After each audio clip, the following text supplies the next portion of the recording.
TalkRx with Dr. Neha. This week I have a special guest and friend, Lisa Garr. We're both Hay House authors and have gone on this journey in parallel paths, actually. And she has so graciously agreed to ask her communication question so that all of you can learn as she does. So welcome, Lisa. Thank you. It's actually my favorite thing is communication. If you Yeah? think about it, it's all I do is, Well, that's true. I seek and I live for constant, conscious communication. Yeah. I do. That's one of the things that floats my boat, to be honest with you. And the amazing part is how many different how much the difference is in the quality of communication. Yes. Oh, yes. Oh, definitely. Because I'm very aware of my unconscious communication. Yeah. But I'm striving constantly for the conscious Yeah. ones. That's, I think, why I like to do the interviews so much, because they're super concentrated, focused, like zoned in time. Yeah. It's one of the quietest times of my day. Wow, so you get to tune everything out just to be really present, and it becomes your job. And for Miss ADD over here, I love the focus time because there's nothing else to focus on. It's just you. Oh, I love that. I do too. So what communication? Good. I like that word. What? It's question and communication. Question and communication. What communication question do you have? Wow. Okay, so a lot. Mine has to do with relationship. And Okay. so I am this person that I've always been the type of person who is motivated. Yeah. My dad used to listen to Tony Robbins tapes when we were, kids, and I was always into personal development. So I am the type of person that can't sit still for very long. I am probably terrified of boredom. So I am. You know nothing about that, right? Yeah, I'm not an overachiever either. So God bless my husband, who is such a great guy, because he's my rock. He is steady, he's consistent, he has a certain rhythm, he's great, except when I can't slow my brain down. And he's wanting to talk about something, and I've got 50 million things going on, and I need to just focus, because he deserves that. He deserves my time. And it's hard for me sometimes to go from 100 to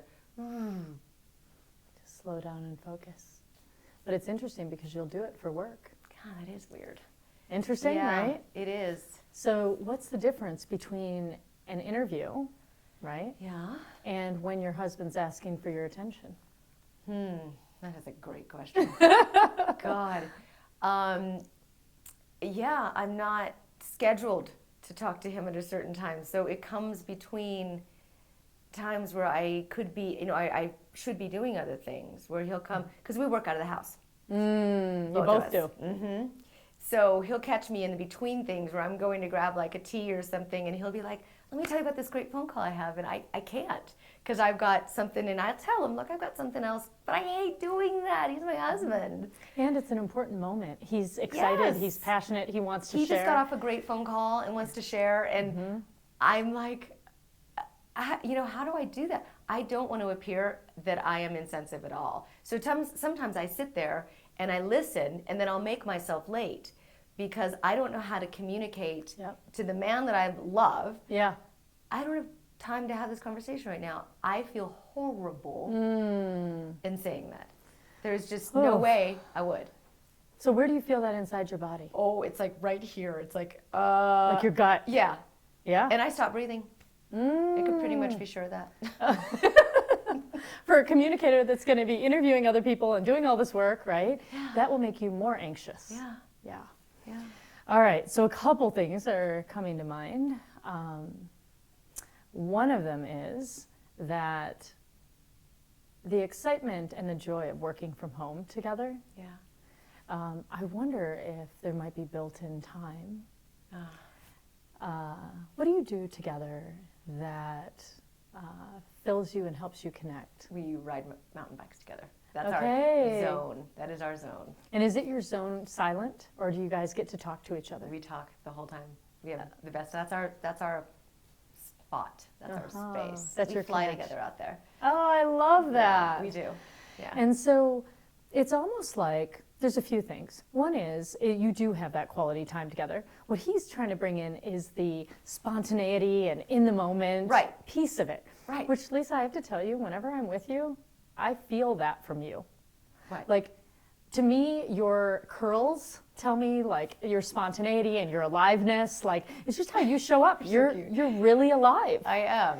And there's this way that when you get into this focus zone, you get really focused. I do. Yeah. Right? Yeah. And I wonder if sometime when you're not mountain biking, you guys throughout your day periodically could have an appointment. Yep. He loves to sit outside on our deck. We have a fire pit and a couch. And he just loves sitting out there. Oh. And sometimes at night it's hard for me to turn it off. Because I go into a couple hours of research at night so that I'm prepared for the next day. Yep. And that transition time after dinner where he just likes to chill outside at the fireplace, I have anxiety. Yep. It's hard for me sometimes. Yeah, and it 'cause you're not sounds like gonna I be work prepared. 24. But the thing is, after I've worked a full day, child comes home, help with the homework, make the dinner, put her to bed, I got to get back to work. But my husband still needs time. Yeah. That's where I get anxiety. Wow. Completely.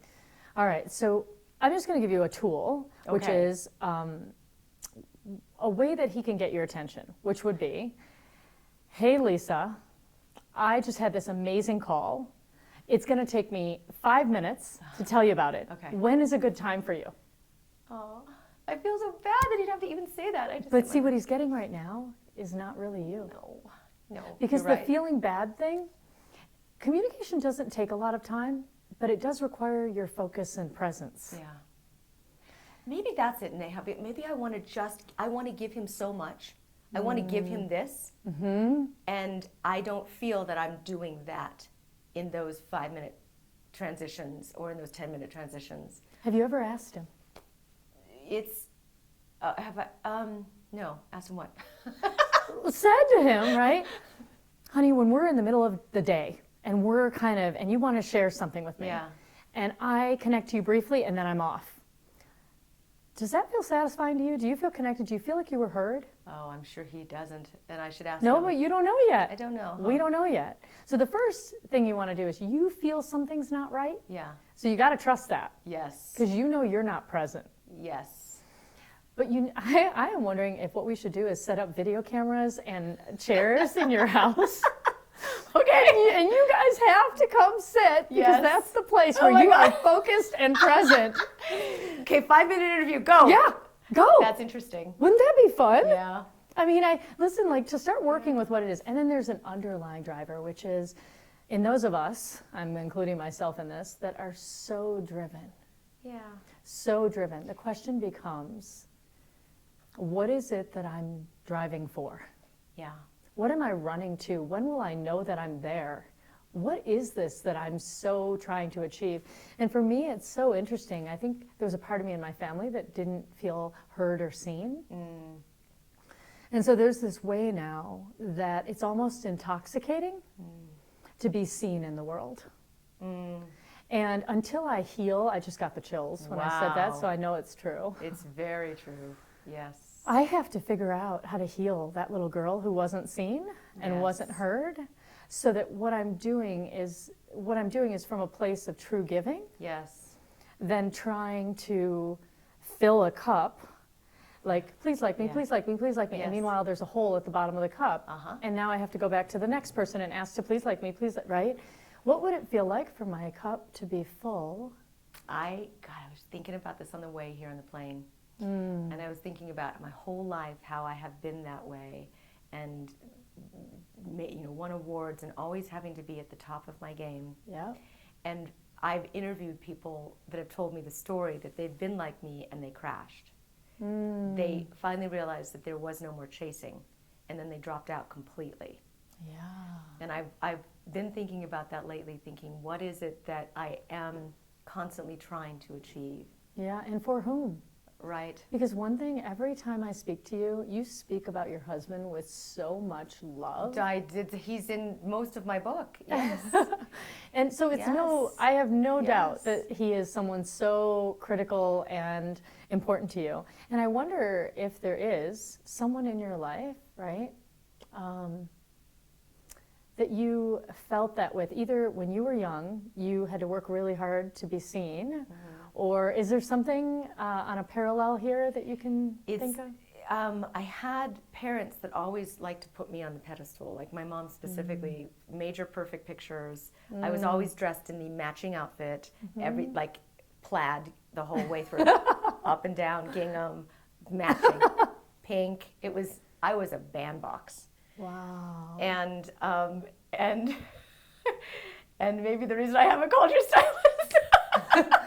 Yeah, right? Now that I think about it. And I was always put on that pedestal to perform.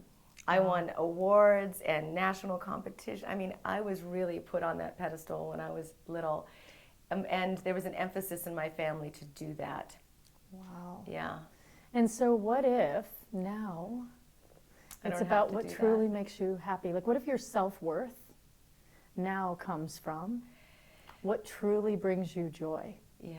Because like in these moments, Lisa, I've never actually been with you and not felt you present and connected. Well, that's why I love the interview. I love interviews because I'm never the highlight of an interview. This is one of the first times anyone's ever interviewed me. Oh, I'm always highlighting you. Wow. And my goal is to put you on the highest pedestal possible. Isn't that amazing? That's what I do. That's why I've been so successful with it, because my goal is to allow you to shine, to allow the biggest audience possible to get you, and that's what I do. Well, it's so interesting because your husband works so hard to get your attention, right? He believes you shine, right? He does. And there's a way that you don't let that in. No. You know? Yeah. Wow. You're gonna make me cry. He's my biggest supporter. He is. And you now have become what you learned when you were young. Yeah. You put other people on a pedestal because you were put there. On the pedestal. And like now you're moving into this space, right? First book, center stage, speaking. So unfamiliar to me. Yeah. And people probably would have a hard time believing that about you. Like, what? Hard for you? You know, you do this all the time. It's a completely different game. Hay House believes that about me. They think she's going to be fine. She'll be on the stage. She'll be great. I'm like, what are you doing? Yeah. Yeah. Well, I love that through this book and through your shows, like you have put so many people there, and this is where they're putting you there, just like your husband's putting you there, and how uncomfortable you feel about that. Like, what would it be like to surrender to the next phase of integration? That means being fully present at all times. Well, I don't know if it's at all times. But in the moments that mean something. Yeah, like knowing what you value, like your husband, and building in ways that you allow love in. Yeah. Right? Yeah. That's what speaking, I think, on stage is. I haven't done it, but it's allowing the audience in. Yeah. And I think there's something about, well, you know when the audience claps? Yeah. I used to just like go, okay, bye, and I would walk off stage. When you speak this time, just look at them. Okay. Look at them as they're clapping and see what it's like to let it in. Oh. Do you know what I mean? Yeah. Because they want to share their love and excitement with you. Yeah. And I think that would be like a good part. And so does my husband. Yes, he does. Yeah. Right? Yeah, and I might be just running too fast. Yeah. Well, he's going to be a happy man that you came and let me interview you. He should be here. You should watch this. I wrote a book about him, so. You did. And I love that about your book. Like, it's so real. It's so authentic. It takes the turnaround moment in your life, and it just allows us to kind of get a sneak peek with you. Like we were there, you know? Oh, good, because that's the, it's like we're with you, you know? So I love that about your book. Yeah, thank you so much. Yes. First feedback I've heard. Thank you. Yes. And what would your takeaway be? From today? Oh my God. Do you want me to start listing it? About slowing down, about really slowing down to speed up. You're going to get what you want in your life a lot faster when you slow down. I don't think it's going to matter. I think at those moments, they're so full and complete, it's not about getting it anymore. Yeah, it's you get it. There. Yeah, it's right there. I love that. Yeah. I love that. Yeah. And paying attention to the incredible beings that are in my house. I love that. Yeah. So if any of you are struggling with something similar, you find yourself in a really fast-paced, chaotic life, and you know that the things that you value most and are really important to you are going by the wayside, it's time to reflect on what you're making important and who and what you're running to. So thank you, Lisa. So good to see you. Much. And I really recommend you get a copy of Becoming Aware. She's amazing. Oh, thank you.